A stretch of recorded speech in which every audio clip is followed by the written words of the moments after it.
السلام عليكم ورحمة الله تعالى وبركاته. دعنا نبدأ بإذن الله. Let's begin. إن الحمد لله وكفاه والصلاة والسلام على رسوله المصطفى وعلى عباده الذين ارتضى ومن بهداهم اهتدى وبآثار أهل المدينة اقتفى وبعد. فسلام الله عليكم جميعا and أهلا وسهلا to Al-Andalus, from rise to fall. Okay, so this is a brand new series, inshallah, 12 lectures it should be. What we're aiming to do, bi-idhnillah, is go through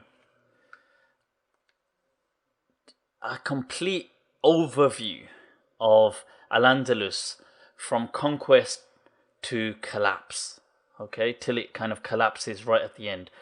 Now, it isn't going to be possible to really give an entire or even a very detailed, comprehensive grasp of what happened in Al-Andalus, which spans over 800 years, 8 centuries, within just 12 lectures.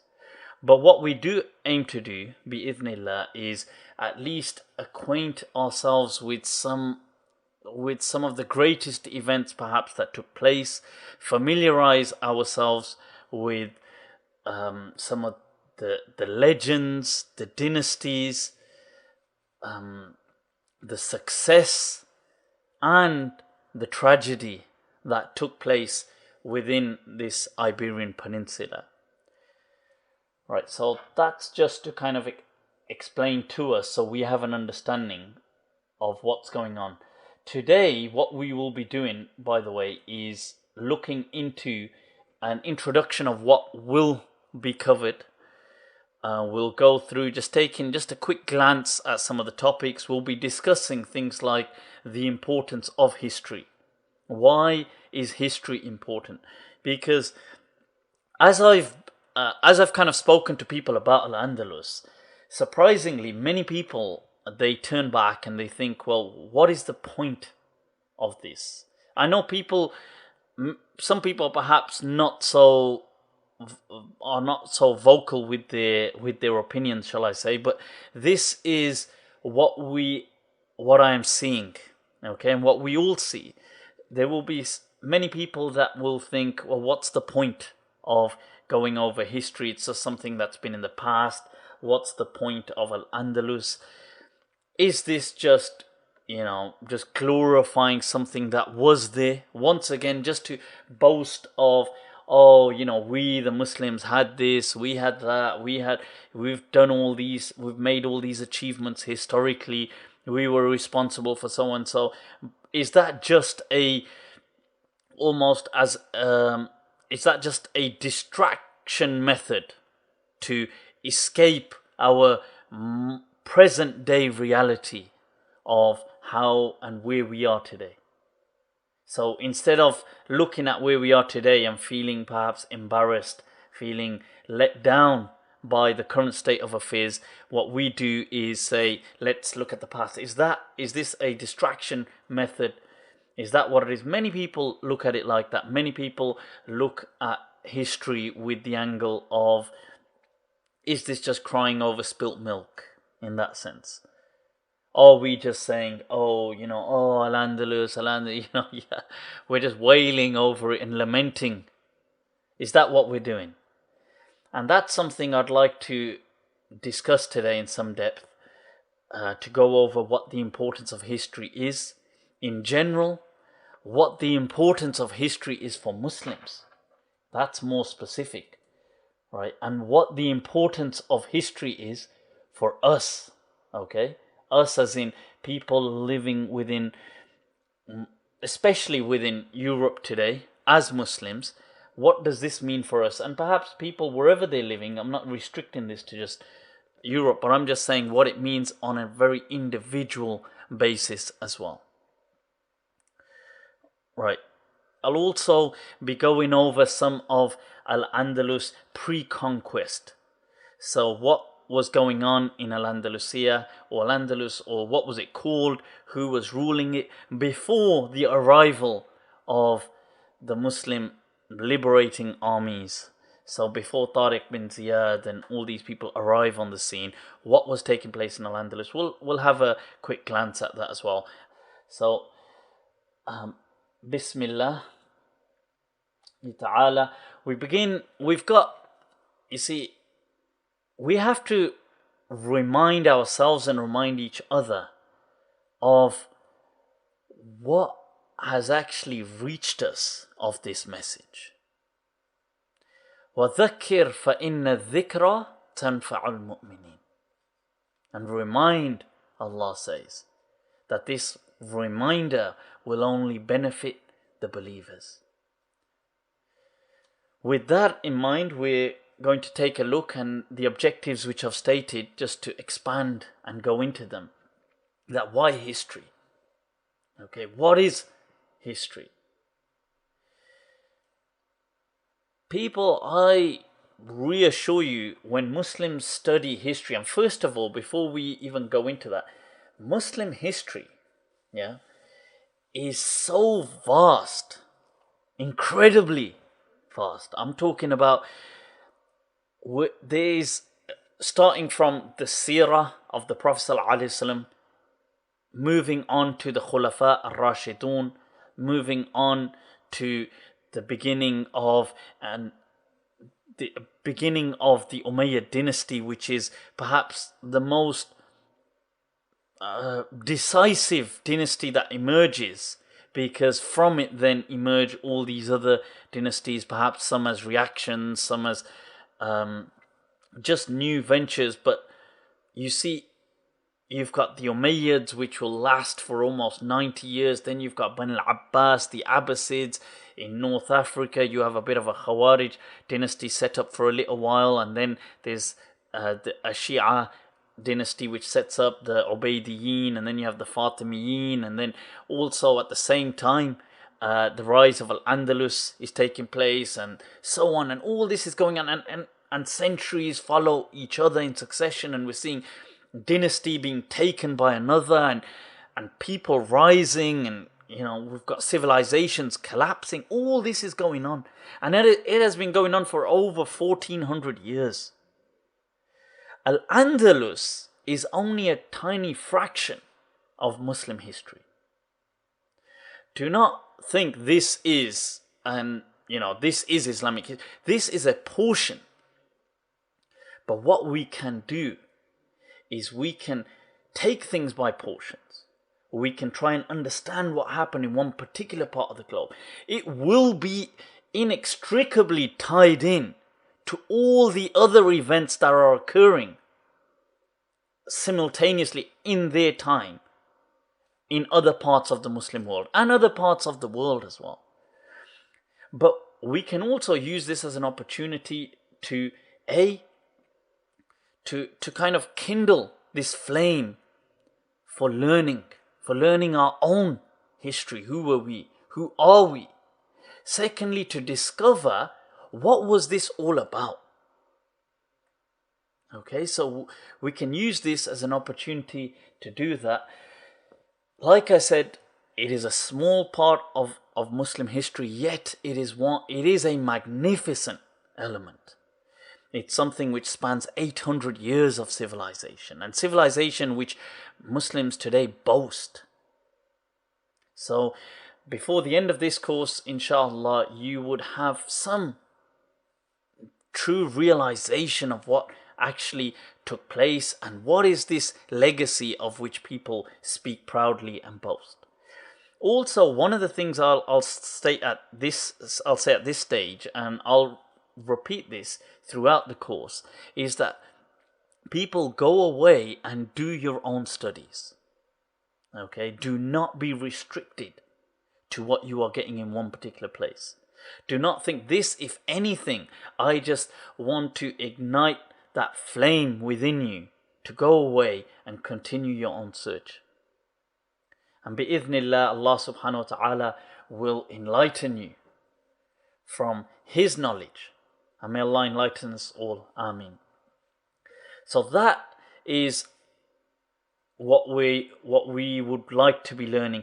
The oldest mention of Al-Andalus is really in a riwayah which comes from Uthman radiallahu an, where he speaks, and quite ironically, he's actually speaking of Constantinople, because Constantinople and the liberation of Constantinople was something which the Prophet ﷺ prophesied and really encouraged people towards.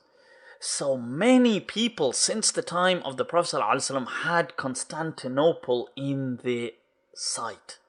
They wanted it. They were so, they had not only their mind set on it, but their utmost effort in trying to be that person who liberates Constantinople. Uthman radiallahu an, and he is one of the first people who mentions that. He says, سَتُفْتَحُ الْقُسْطَنْطِنِيَّةَ مِنْ قِبَلِ الْأَنْدَلُسِ. He says it will be conquered, but from Al-Andalus. Meaning, because people were failing, attempt after attempt. And many people went and, there was sustained huge losses. But every time, no matter how close they got, they were always met with failure because it was just too well fortified.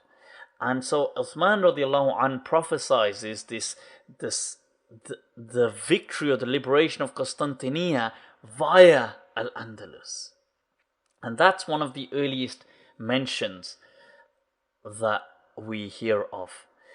So that's Al-Andalus. We'll go into what the name actually means in a short while, and we'll look into, that's to do with pre-Islamic Andalus, and we'll take a look at that. We'll also look at things like a quick glance at some of the dynasties. We'll look at things like some of the cities, masajid, quick brief mention on the libraries. This is just today, just as a glance, that this is what we will go through. But today it's like a quick overview to prepare us to go through it.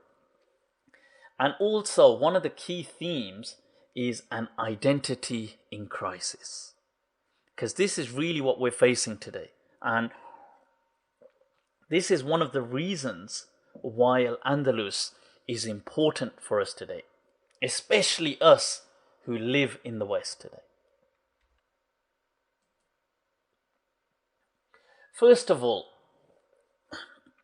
with regards to history, I'd like to say that a significant portion of the Quran is really history. Almost a third of the entire Quran is history. Allah mentions فَقْصُصِ الْقَصَصَ لَعَلَّهُمْ يَتَفَكَّرُونَ. That narrate to them these incidents, these events, perhaps in the hope that they actually reflect and ponder. Okay, there is a huge portion. We see the stories of the before us. Allah is mentioning these. He speaks right from the time before creation. He speaks about how the world is being made and how Allah has set it about, and then the creation of Adam and the story that occurs, the narrative between him and Iblis, and the whole story of Jannah, and then being banished from Jannah, Adam and Hawa, and the whole thing since the story of Noah alayhi salam, the flood. You have prophets in succession being mentioned. We've got stories of Dawood, Sulaiman.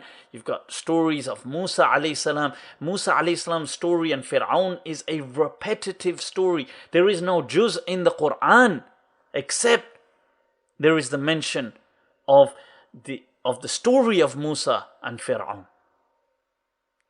We've got Surah Yusuf, which is Ahsanul Qasas. It's the best of narrations in that, as Allah is presenting it. And it is almost entirely a story.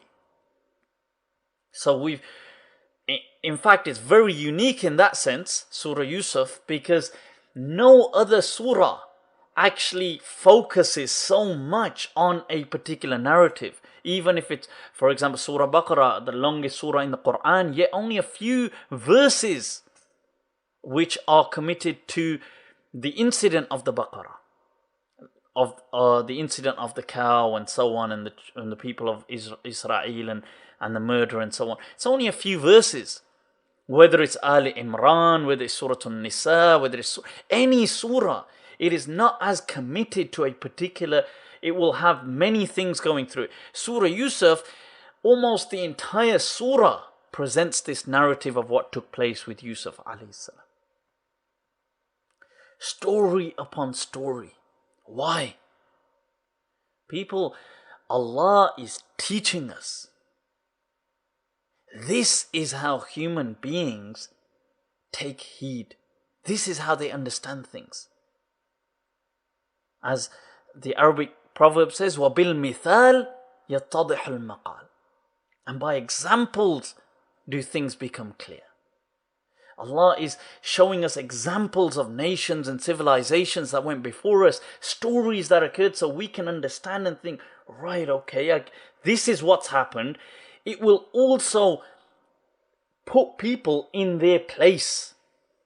Because history, I don't mean by this like in a symmetrical sense, but history does repeat itself. The rise of power, the struggles, the courage, the discoveries, the betrayal, the fall, the tragedy, all of these things, albeit in different shapes and form, but they repeat themselves.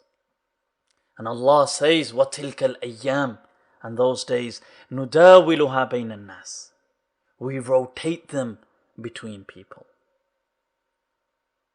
So there is a lot to learn.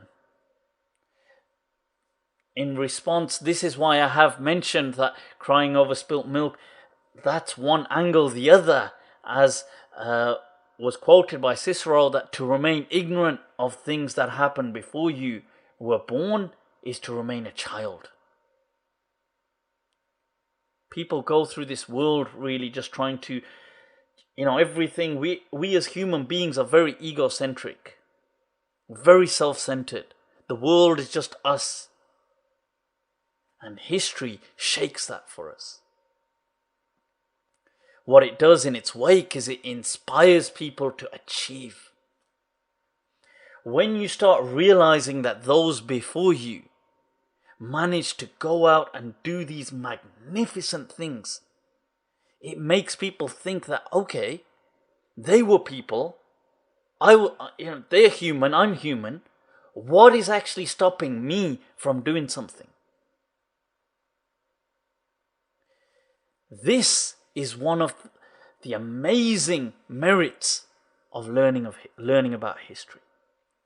It has been said that history is nothing but the biography or the biographies of great men or great people.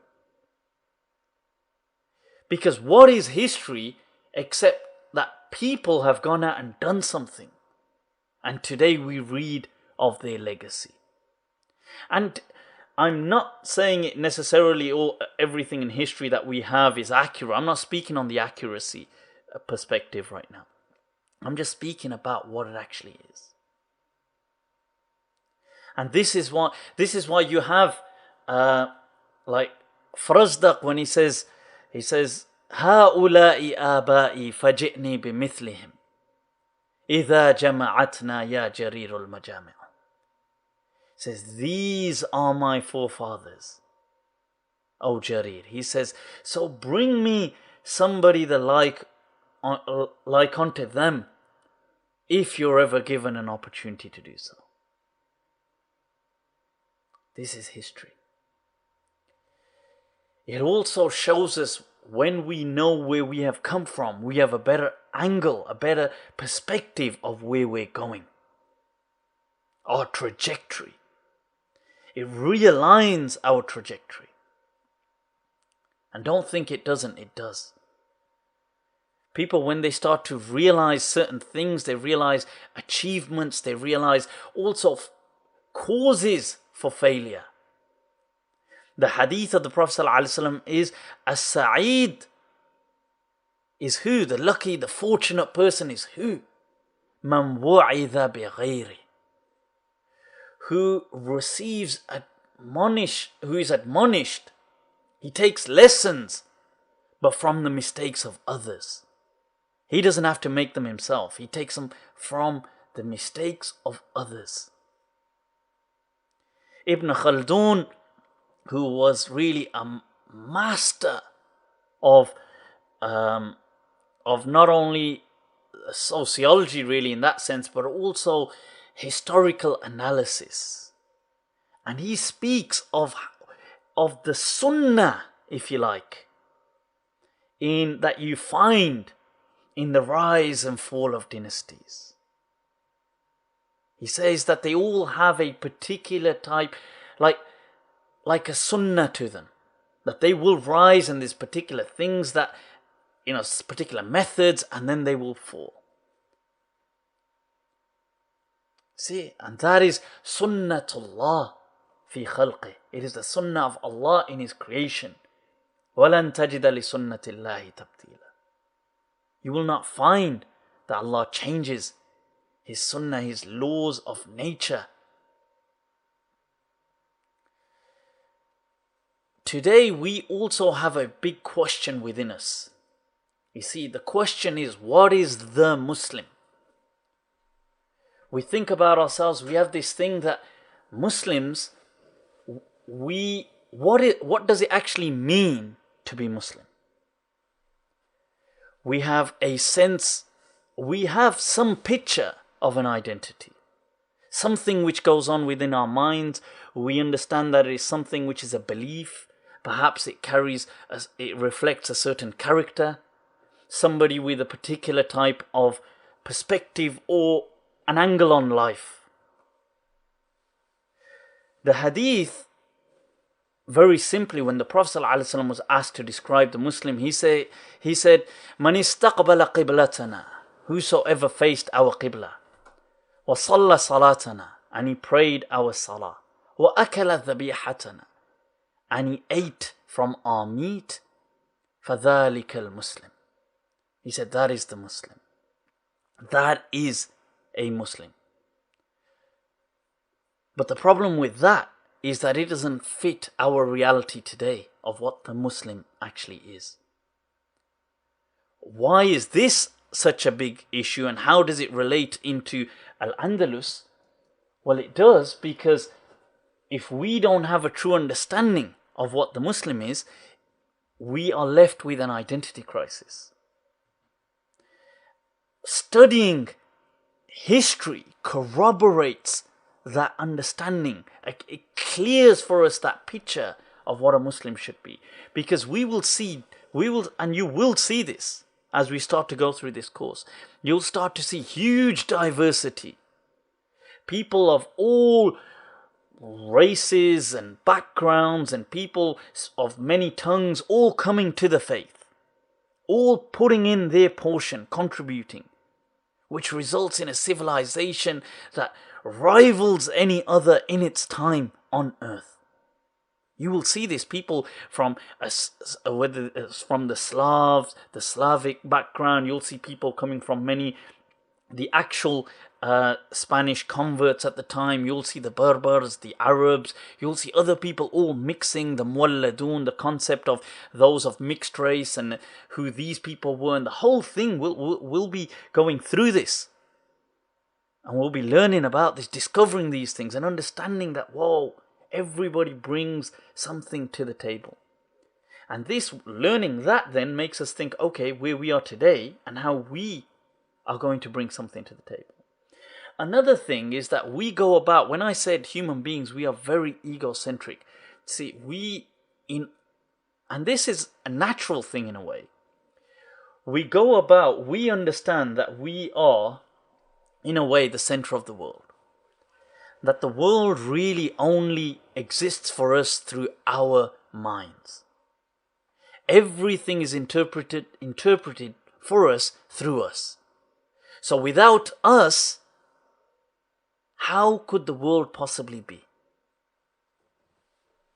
You see, this is a question which people have really struggled with for centuries before. Philosophers, poets, you name it, scholars. Studying history, what that does is it takes us from this macroscopic view. See, macroscopy is perceiving things as they actually are. A microscopic perspective is where you're looking at things which are tiny, perhaps imperceptible to the naked eye. So by looking at ourselves, when we start to look into history, what we realize is that there were so many legends that lived before us. These giants of history. All of a sudden, our existence almost dissipates and disappears. It almost drowns, really, amongst these giants and legends. Okay, amongst, like what I said was, ourself becomes so insignificant amidst this ocean of insurmountable legacies. So what that makes us think is, so we really, in a way, are just nothing. Because what have I actually done? You see, there is a hadith of the Prophet ﷺ that he said 100 years shall not pass except nobody on the earth today shall be on it then. Everybody around us today, within 100 years, will be dead. There will be nothing. They will not be able to utter a word. They will not be able to express an opinion. They will not be able to make a difference. That's all it is. For many of us, half that time. For some of us, perhaps a quarter of that time. We will be no more. This is it. We have this portion of time. We have to understand that yes, in life, everybody gets by. Everybody will survive in one way or another. وَمَا مِن دَابَّةٍ فِي الْأَرْضِ إِلَّا عَلَى اللَّهِ رِزْقُهَا. There is no creature on earth except Allah has already sustained its provisions. What, if any, will be the legacy that we will either contribute to or leave behind?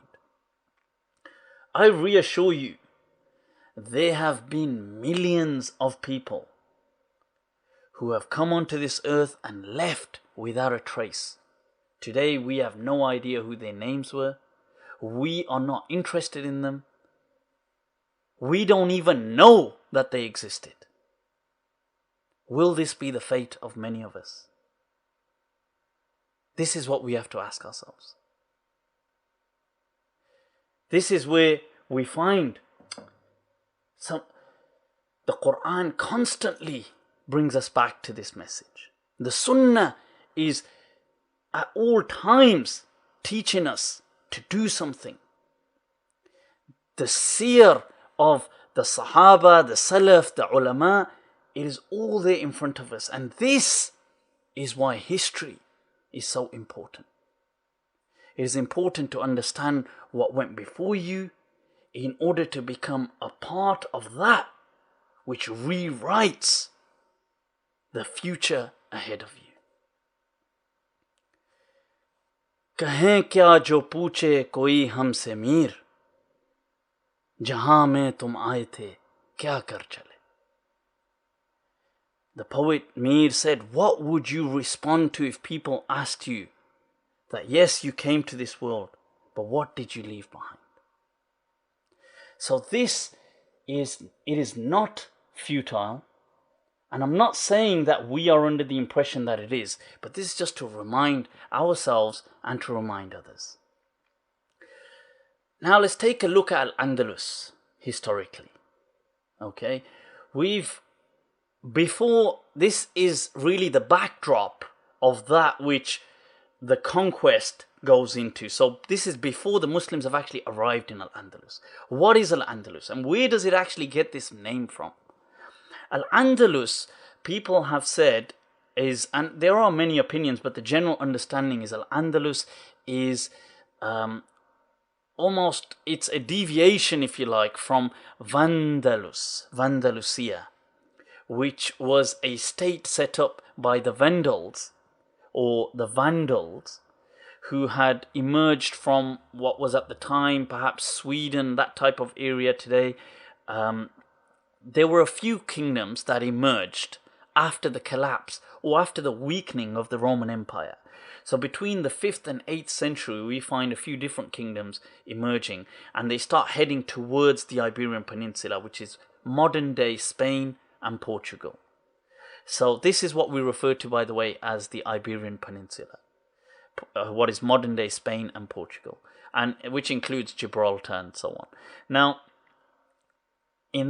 at that time, you had the Visigoths. They emerged. They were like a tribe from around perhaps modern-day Germany, that type of Central Europe. You had the Suebies or the Suebies, and you had the Vandals. And these three, they kind of emerge and come towards what is the Iberian Peninsula, and amongst themselves they take certain kingdoms.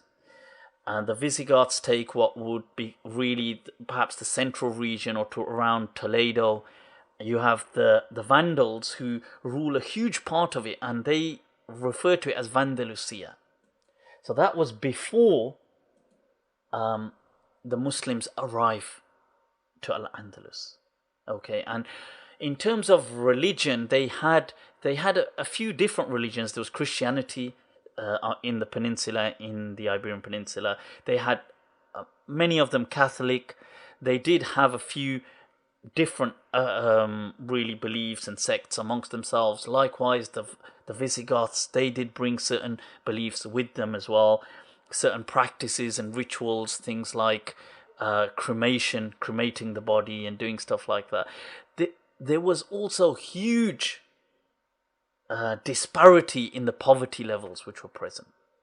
So if you look into history, you will find that there was a great amount of concentrated wealth amongst the kings.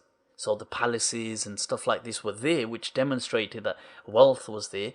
But at the same time, you find that the general classes within the country, within the Iberian Peninsula, suffered from huge grades of poverty, or perhaps even starvation, and they had issues with their agriculture, lack of crops, a lack of irrigation, things like this. This was the state of affairs. There was also quite a bit of corruption taking place. And we'll look into that, inshallah, as we go into, which will be in more depth in the following lecture, but we will speak about in detail about the conquest. But just to mention today that there were levels of corruption between the kings and so on, and a sense of injustice. You see, when you have an environment like that, it becomes so receptive to the deen, or the true deen of Al-Islam. So with that said, the Muslims had decided to spread the da'wah, nashr da'wah, across the sea into the Iberian Peninsula. The question comes here: why did the Muslims head towards Europe? Why? Because what is the question? What is the point of Muslims entering this territory? Think about it. You've got what is Muslim rule, which at the time was under Bani Umayyah. Andalusia was conquered in 92 Hijri. And we'll obviously go into the conquest in much more detail in the following lecture, but it was conquered in 92 Hijri under the rule of Walid ibn Abdul Malik, one of the Umayyad kings, now who ruled from 86 to 96 Hijri. It was actually, the Umayyad dynasty was probably at its peak almost in grandeur. They were ruling huge parts of the Muslim world. And just just to clarify to us, by the way, under Umayyad rule, the Muslims spanned such territory which even today, after almost 1300 years, we are not so different from. So perhaps the Muslim world then is almost like 80% of the Muslim world today, perhaps. Or perhaps 75%. It's not so different. Meaning that within the first 100 years, what took place didn't really change for the next 1300 years. It did on some places, some fronts, but not significantly. That's what I'm saying. So, and if Allah permits, bi'idhnillah, I will in the future also present a series on the history of Bani Umayyah, because they have a huge role to play in Muslim history, and very few Muslims know or have a realistic picture of who the Umayyads actually were. Beginning with Muawiyah ibn Abi Sufyan radiallahu an, the companion, going right on to the end of the Umayyad dynasty in 132 Hijri and the rise of the Abbasids. But what took place, inshallah, perhaps in another place, another time, we can go through in great detail, God willing. Right, coming back to where we are now. Why were the Muslims interested in Europe or in Andalusia more specifically? The answer is simple. Allah addresses us to when Muslims have got to a certain point that they should be dealing with الَّذِينَ يَلُونَكُمْ, those who follow you, as in those who neighbor you. يَلُونَكُمْ. When Muslims had conquered North Africa, the next civilization which neighbored them and was the closest to them was the Iberian Peninsula. The sea between modern day Morocco and Gibraltar or Spain, mainland Spain, is not actually so far. Were the Muslims after land? Is that what they wanted? You see, if at the time the Muslims were interested in land, then people, we should know with certainty that the sub-Saharan desert, what spans Central Africa, was just so vast and incredible amount of land present and available to the Muslims. If they were just after land, just space to kind of build things in, to take buildings, to do this, they could have expanded their reach into the Sahara Desert or into what surrounds that area. But that's not what they were interested in. They were interested in taking this message, Nashr al-Da'wah, taking the message of Islam, of enlightenment, of liberating the injustices that were taking place in the neighboring kingdoms. Okay? It's as Rabi ibn Amir, and this, Allahu Akbar. People, this comes straight back. Rabi ibn Amir, we find this companion who, when he goes to Rustam in the Persian Empire, and he asked him, "Why have you come here? What do you want?" He says to him that, seriously, you want to mess with the Persian Empire? Do you understand who the Persian Empire, who we are? Kisra asks him. He says, what do you actually, you people, what do you want? And he says to him that, لَقَدْ ابْتَعَثَنَا اللَّهِ. He says, Allah has sent us. لِنُخْرِجَ الْعِبَادِ مِنْ عِبَادَةِ الْعِبَادِ إِلَى عِبَادَةِ رَبِّ الْعِبَادِ. He says that Allah has sent us to remove the creation from the worship of creation to the worship of the creator of creation. He says, وَمِن جَوْرِ الْأَدْيَانِ, and from the oppression of these religions, إِلَى عَدْلِ الْإِسْلَامِ, to the justice of Islam. وَمِن ضِيقِ الدُّنْيَا, and from the narrowness of this world, إِلَى سَعَةِ الدُّنْيَا وَالْآخِرَةِ, to the vastness of this world and the hereafter. This was the message that the Muslims were taking forth to the Iberian Peninsula.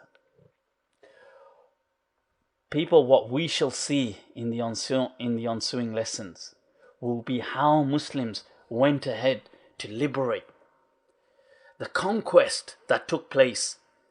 This youth, Tariq ibn Ziyad, who people say was perhaps just 19 years of age or 18, and some have said perhaps 17 at the time.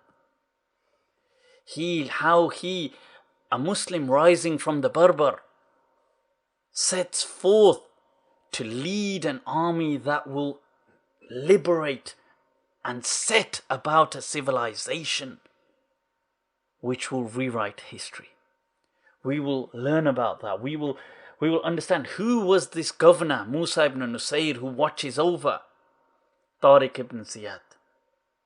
The incident of the burning of the ships. Many people have heard of this.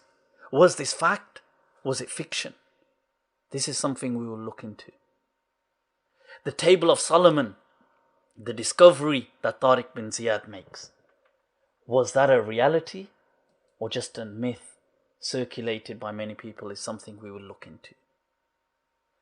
How is it that Islam almost reaches just something like 30 miles away from Paris, modern day Paris, and then retrieves so suddenly? How is it that Islam expands so rapidly within the Iberian Peninsula? What is the incident or the event of Wadi Berbat? Or shall I say the tragedy? A battle, an event which rivals that of the Qadisiyah in our history, or Yarmouk, which hardly any Muslims have perhaps heard of today. Wadi Berbat. What is it that follows? Why is it that historians said that give Andalus another 10 years and Islam would disappear? And this is in the early stages after Tariq bin Ziyad has conquered it. Why is it that historians said towards something like 130 Hijri that if you give Islam another decade, give another decade to the Iberian Peninsula, not a trace of Islam will be found? How is it that Allah then saves this peninsula with the advent of a man, Abdurrahman ibn Muawiyah, an uncrowned prince from the east, who we can say really a few years before could not have even dreamt of setting about what he does? Who is this man? And what is this legacy of his that he sets foot on this peninsula single-handedly? He lands on the peninsula on his own. And he has his servant, one Greek servant with him on his own. And when he dies, the Iberian Peninsula, Al-Andalus, is left with an army 100,000 strong, with buildings which have been set up and cities which have been made. And he has laid way for a dynasty, the Umayyad dynasty, once again after its name has been obliterated from the face of the earth. He once again cements it to take root for another 200-300 years. How does he do that? That is something we will, bi'idhnillah, take a look at. And what is it that whilst this dynasty rises to such grandeur, that one person comes by the name of Abdurrahman al-Nasir who actually claims to be Khalifa of the entire Muslim world? How is it that the largest masjid in the entire globe is not in Mecca or Medina or Baghdad? It is in Qurtuba, in Europe, a masjid with 1,000 pillars. A masjid which still stands today, a third of which is a cathedral and a third a museum. How is it that Muslims from Spain, from Europe, rivaled the largest and most dynamic city the Muslims had in the East, Baghdad? How is it that they did that? How is it that such scholars arose in this place, people who were children of converts to Islam? Baqi ibn Makhlad becomes one of the greatest huffaz of hadith to ever exist. His books rival that of Abu Dawood and Bukhari and so on. From the offspring of a convert. How did this take place? We will discover that. How is it that when a kingdom becomes so powerful, then it crumbles? Allahu Akbar. Inni tadhakkartu wa dhikra mu'arriqatun. Majdan talidan bi aydina ada'nahu. The poet says, I remember, but remembrance is painful. He says it's something which keeps me awake at nights. He says, I remember a glory that we had in our hands and how we lost it. How is it that such a kingdom becomes 22 tiny little kingdoms, all fighting against each other, known as At-Tawa'if? That these people, they turn against each other. How is it that they set up covenants and agreements with the Christian kingdoms to fight against the Muslims? How is it that the tragedy of Barbishtar takes place, where up to 40,000 Muslims are massacred in a single day? 7,000 Muslim girls are enslaved and sent off as a gift to the Byzantium Empire. How is it all this happens in this dynasty? How is it that the rise of these scholars like Ibn Hazm, Al-Baji, Ibn Abd al-Barr takes place with all this going on? And how is it that despite all of this, then Allahu Akbar, all it takes is the determination of people. There is a saying that Himmat-e marda madad-e khuda, that the determination of people is often accompanied by the help of Allah. That from when the Muslims are almost at a state that they cannot believe they will ever rise to strength, along comes a man by the name of Yusuf ibn Tashfin, who sets foot on this peninsula from North Africa at the age of 70 and reconquers. He rescues a kingdom from collapsing and sets forth. He actually creates a dynasty which connects the two continents. A dynasty, a rulership, a kingdom which only few before him could only have dreamed of. How does he do this? How is it that many, up to 15 little nations in his time from Africa enter the fold of Islam, including modern day Mali, Nigeria, countries like this? How does this happen? How is it in his time the likes then, who are the people in his time? The likes of Qadi Abu Bakr ibn al-Arabi, the Andalusi legend, Qadi Iyad, Ibn Rushd, all these people are rising. Al-Mazari. Who are these people? We will, bi-idhnillah, discover a bit about their lives. How is it that this kingdom then eventually not collapses but is succeeded by the Muwahhideen? What was it that made them fight against the Murabitin? But what is it that when they do succeed, Ya Salam, Ya Salam, they take it to such heights. An entire third of the African continent is under the Mohad rule. The Masjid of Ishbiliya, which is built by them, which still remains today, although not as a masjid, but it is still there today. Parts of it. You see how they set this, how they changed history. Abu Yaqub Yusuf Al-Mansur Al-Muwahhidi, who is a contemporary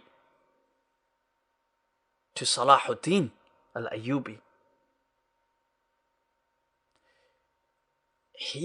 How he strikes such a success at the Battle of Arak. What was the Battle of Arak? He redefines history to come.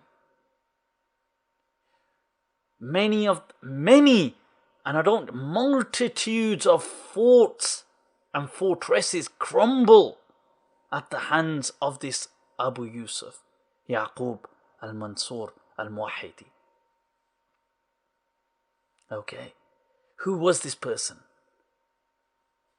What were the issues he had with the fiqh at his time? He also has a theological intervention. In his time, we see the philosopher Ibn Rushd al-Hafid, the great Maliki legend, who goes on to inspire and enlighten the rest of the European thinkers, or a huge portion, shall we say at least, of the European thinkers, including the likes of his own student Maimonides, the Jewish theologian, is his student. And amongst his students are the likes of St. Thomas Aquinas. These are things we will learn about. And what was the Battle of Iqab? Allahu Akbar, which takes place in the time of the Mohad dynasty. And Allahu Akbar, and there's almost a play on words here, where Iqab is not only the name of the place, but Iqab in Arabic also means punishment. And as though we are witnessing a punishment or a tragedy take place in Muslim history. An incident where Muslims almost double the entire number of the people who are against them. And yet they face such crumbling and tragic losses. Allahu Akbar. As though it is the Battle of Hunain, reminding us that history repeats itself. What is it that took place? Why is it that after this battle, Andalus is quite never the same again?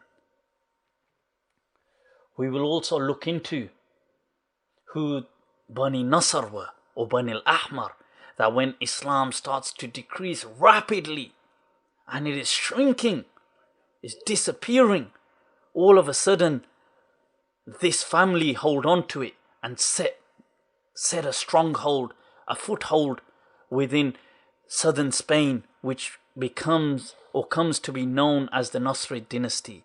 It lasts for another 250 years approximately. They build the Al-Hamra Palace, which still stands today.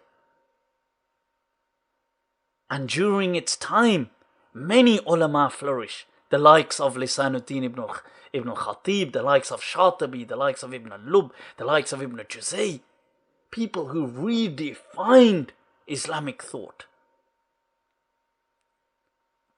And how is it that this dynasty then comes to its final end? How the sun is finally eclipsed on the Iberian Peninsula. How is it? Allahu Akbar. How the poet Abu Baqa al-Rundi laments. He has this ritha, a eulogy. What is read for a dead person, he writes a ritha for Al-Andalus. He says, لِكُلِّ شَيْءٍ إِذَا مَا تَمَّ نُقْصَانُ فَلَا يُغَرُّ بِطِيبِ الْعَيْشِ إِنسَانُ. That everything, when it is complete, can only go down. So insan should never be deceived with a good life. هِيَ الْأُمُورُ كَمَا شَاهَدْتَهَا دُوَلٌ. This is how things are, that you have witnessed them, that they go round. مَنْ سَرَّهُ زَمَنٌ سَاءَتْهُ أَزْمَانُ.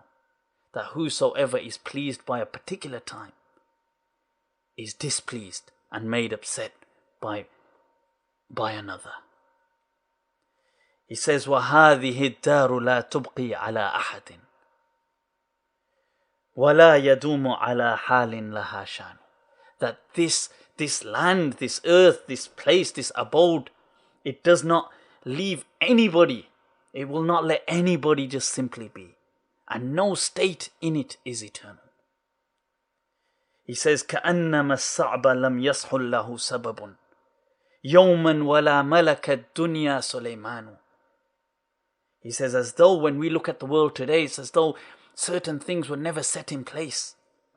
It's as though Sulaiman never ever ruled this earth. Does it feel like that for us today? Do we think that Sulaiman actually ever ruled this earth? يَا غَافِلًا وَلَهُ فِي الدَّهْرِ مَوْعِظَةٌ إِن كُنْتَ فِي سِنَةٍ فَالدَّهْرُ يَقْضَانُ. He says, oh, he who is so neglectful, yet he has such a lesson in history. If you are asleep, then I reassure you that time remains awake. He says, أَإِنْدَكُمْ نَبَأٌ مِّنْ أَهْلِ أَنْدَلُسٍ, that have you heard the story of the people of Al-Andalus? فَقَدْ سَرَى بِحَدِيثِ الْقَوْمِ رُكْبَانُ, that its tale has surely gone out there. He says, لِمِثْلِ هَذَا يَذُوبُ الْقَلْبُ مِنْ كَمَدٍ إِنْ كَانَ فِي الْقَلْبِ إِسْلَامٌ وَإِيمَانٌ.